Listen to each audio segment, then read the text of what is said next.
हिते मसीही कलीसिया जे सिद्धांतीय मत ते ज़ोर कोन ॾींदो, पर स्थानी कलीसिया में हूंदड़ कूड़ी सिख्या ॾियण वारनि जे ख़िलाफ़ चेतावनी ॾींदो।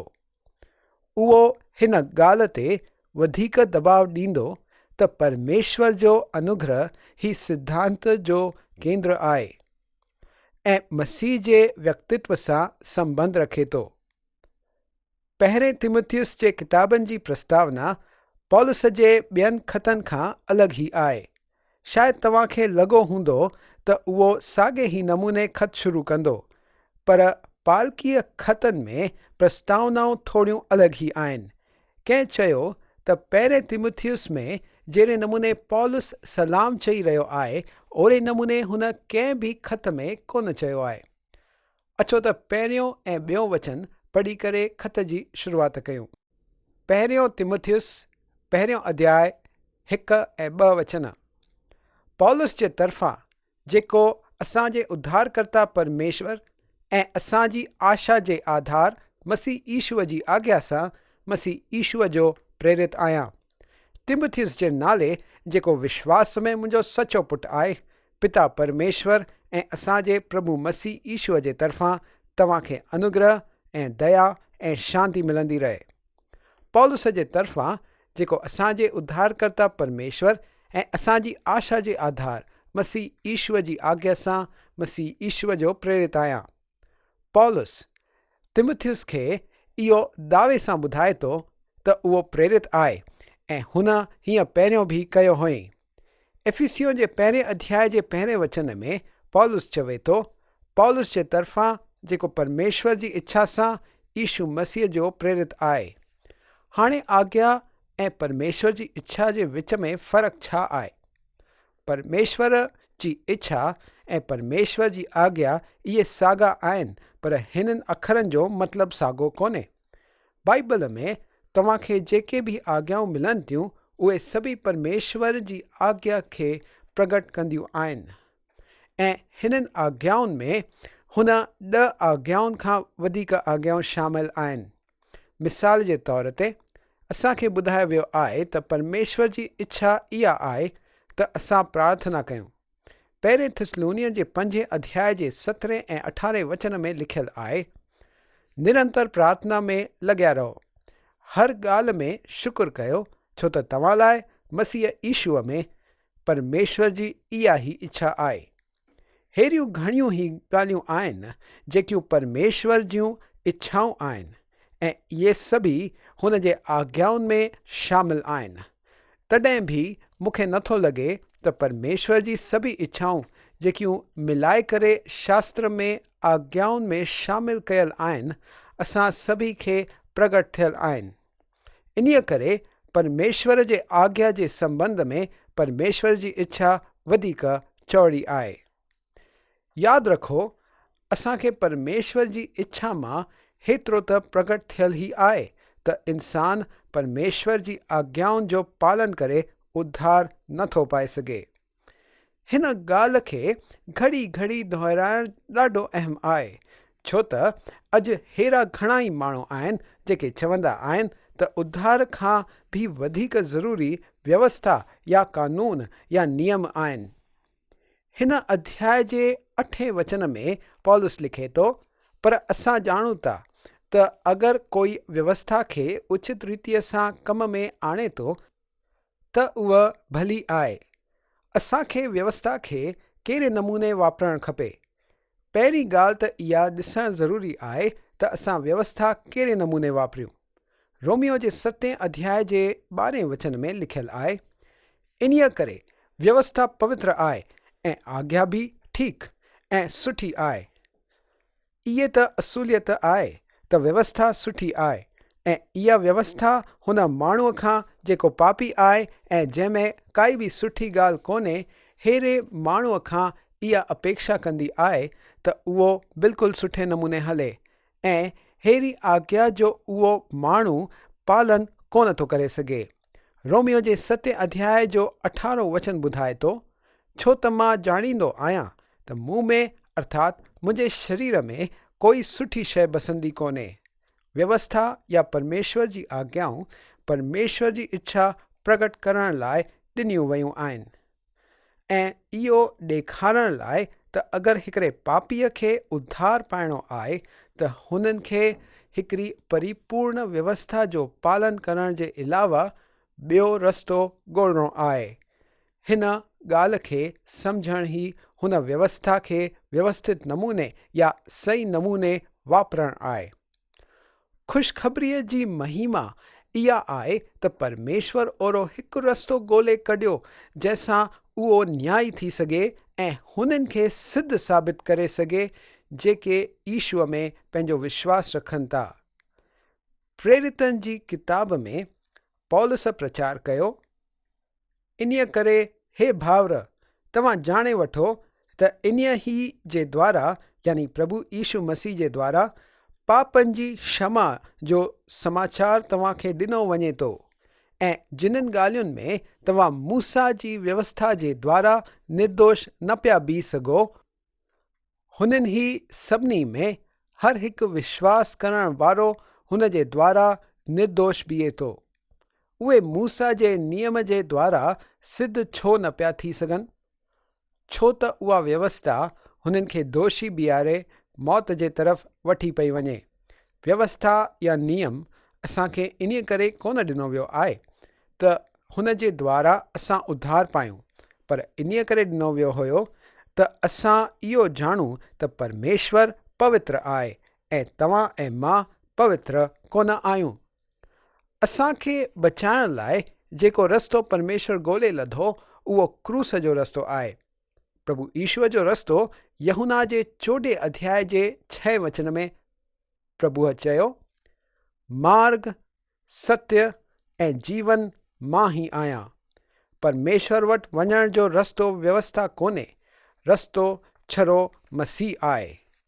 जॾहिं इफिसियों खे पौलुस लिखियो त उहो परमेश्वर जे इच्छा सां प्रेरित आहे त उहा ॻाल्हि सच हुई, पर जॾहिं पौलुस हिन जवान प्रचारक तिमुथियुस खे लिखियईं त हुन लिखियईं मां परमेश्वर जी आज्ञा सां प्रेरित आहियां, पौलुस ॿुधाइण पियो चाहे त परमेश्वर हुन खे प्रेरित बणायो।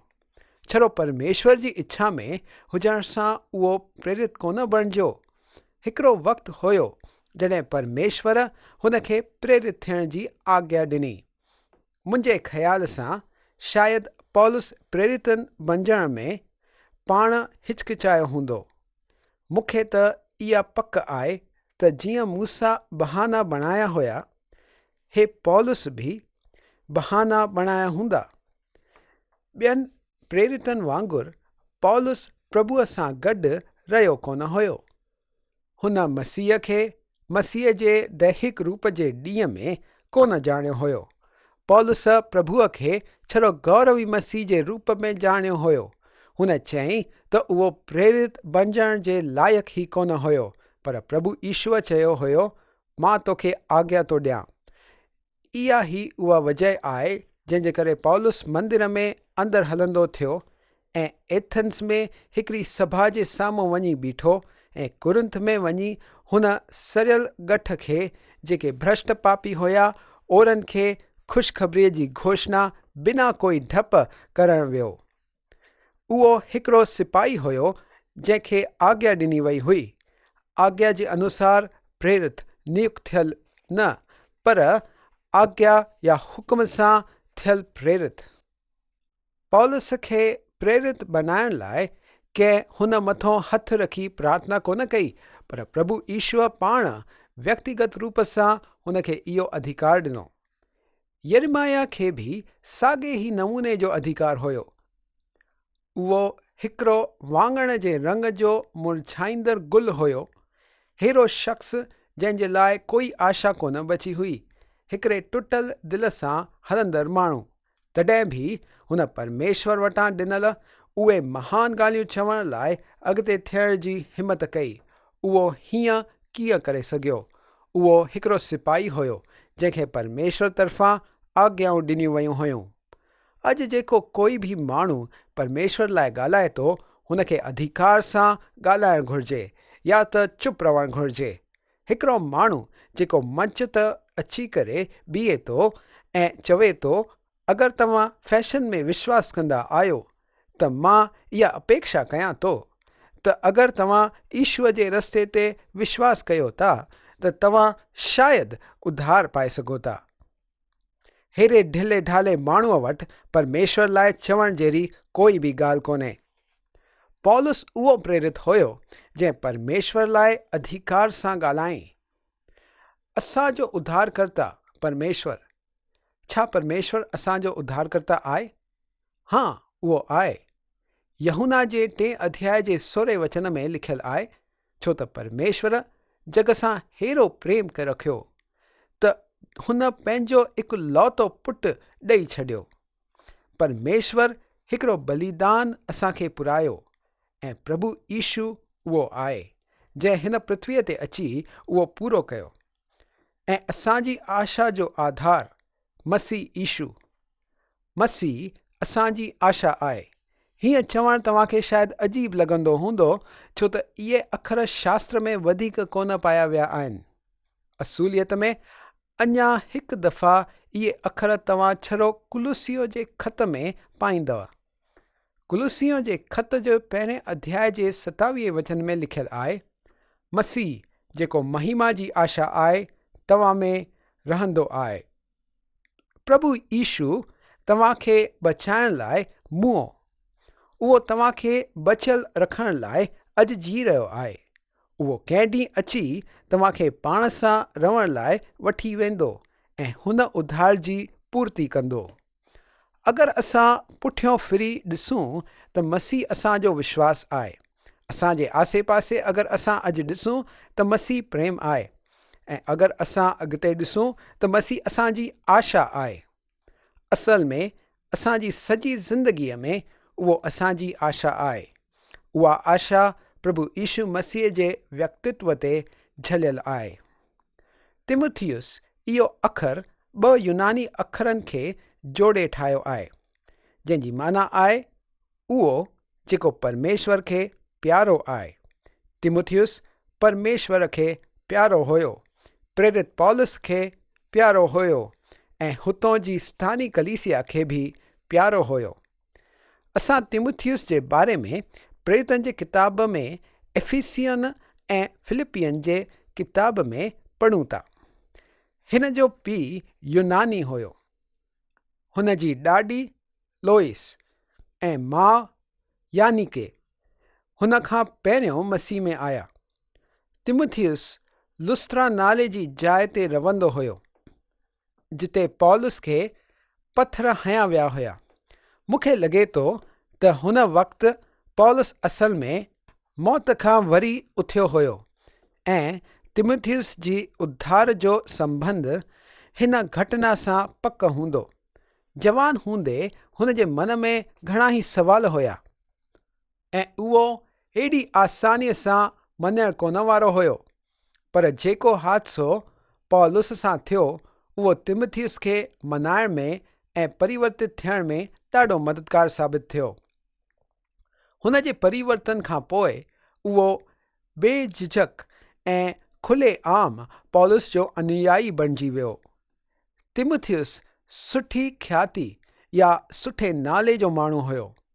जीअं जीअं तिमुथियुस पौलुस सां कमु कंदो वियो, तीअं तीअं उहो अहिड़ो बणिजंदो वियो जंहिंमें पौलुस जो सभिनीनि खां वधीक भरोसो हुयो। ऐं कलीसिया में ॿिया अहिड़ा भाउर हुया जेके कूड़ा निकिता, जिन्हनि पौलुस खे धोखो ॾिनो।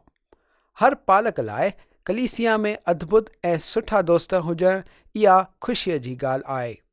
हिकिड़े प्रचारक ॿुधाई त हुन जी सेवकाई जो मुख्य आफ़ीस अहिड़ी जाइ ते आहे जिते हुन जा पुराना दोस्त आहिनि। उहे दोस्त जेके घणा ई साल पहिरियों विश्वास में आया ऐं अॼु ताईं प्रभुअ जे पुठियों विश्वासु थी हली रहिया आहिनि, उहे हुन जा ईमानदार ऐं विश्वासु दोस्त आहिनि। इन करे अहिड़े अद्भुत ऐं भरोसेमंद दोस्तनि जे विच हुननि जी मुख्य आफ़ीस सुरक्षित आहे। पौलुस जी अहिड़नि माण्हुनि सां सुञाणप हुई जिन्हनि ते उहो भरोसो न पियो करे सघे, पर तिमुथियुस अहिड़ो हुयो जंहिं ते उहो भरोसो करे सघे पियो। फिलिपियुनि खे ख़त में पौलुस लिखियो हुयो, मूंखे प्रभु ईश्वर में आशा आहे त मां तिमुथियुस खे तव्हां वटि जल्दी मोकिलींदुसि ताकी तव्हांजी हालति ॿुधी करे मूंखे शांती मिले, छो त मूं वटि अहिड़े स्वभाव जो कोई कोन्हे जेको शुद्ध मन सां तव्हांजी चिंता करे, छो त सभु पंहिंजे स्वार्थ जे खोज में रहंदा आहिनि, न त यीशु मसीह जे। इहो असां फिलिपियुनि जे किताब जे 2 अध्याय जे 19 खां 23 वचन में पढ़ियोसीं। तिमुथियुस जे नाले जेको विश्वास में मुंहिंजो सचो पुटु आहे। पौलुस तिमुथियुस जी प्रभुअ जे तरफ़ अगुवाई कई ऐं उहे ॿई हिक ॿिए जे ॾाढो क़रीब हुया। पिता परमेश्वर ऐं असांजे प्रभु मसीह ईश्वर जे तरफ़ां तव्हांखे अनुग्रह ऐं दया ऐं शांती मिलंदी रहे। पहिरीं नज़र में इहा प्रस्तावना ॿियनि ख़तनि में लिखियल प्रस्तावनाउनि जहिड़ी ई लॻे थी।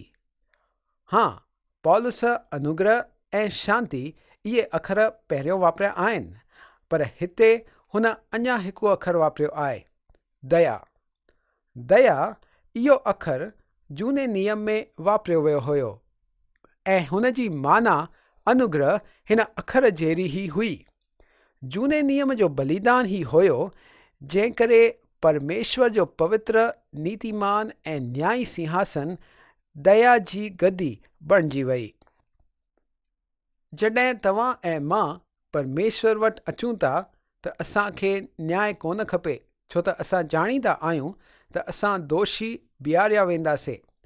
असांखे परमेश्वर खां दया जी घुर्ज आहे ऐं परमेश्वर सभिनीनि प्राणियुनि ते दया प्रदान कई आहे। तव्हांखे जेतिरी बि दया जी घुर्ज आहे उहा हुन वटि आहे, पर हुन जी दया बैंक में रखियल पैसनि जहिड़ी आहे। जेसिताईं चेक लिखी न ॾियो तेसिताईं पैसा कोन मिलंदव। दया मिलण लाइ असांखे विश्वास जो चेक लिखी ॾियणो आहे। परमेश्वर दया जो धनी आहे, पर जॾहिं उहो तव्हांखे उधार ॾींदो आहे उहो हो तव्हांखे पंहिंजे अनुग्रह जे द्वारा ई ॾींदो आहे। परमेश्वर सभिनीनि ते दया ॾेखारींदो आहे, तव्हां ते ऐं जग जे सभी पापियुनि ते ऐं हुननि ते बि जेके हुन जी निंदा कंदा आहिनि, हुन जो अपमान करे हुन खे पुठ ॾेखारींदा आहिनि। उहो नीतिमान ऐं अनीतिमान ॿिन्हिनि ते बरसाति मोकिलींदो आहे।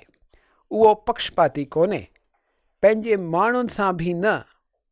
अॼु जे ॾींहं में पापी धनवान थी वधंदा वेंदा आहिनि। हीअं ॾिसण में ईंदो आहे त उहे परमेश्वर जे पंहिंजे माण्हुनि खां अञा बहितर जी रहिया आहिनि। उहो पापियुनि ते बि दया ॾेखारींदो आहे, पर जॾहिं तव्हां परमेश्वर वटि अचो था त विश्वास सां अचो, विश्वास जो चेक लिखो ऐं पोइ परमेश्वर तव्हांखे पंहिंजे अनुग्रह सां, पंहिंजी कृपा सां बचाईंदो, तव्हांखे उधार ॾींदो।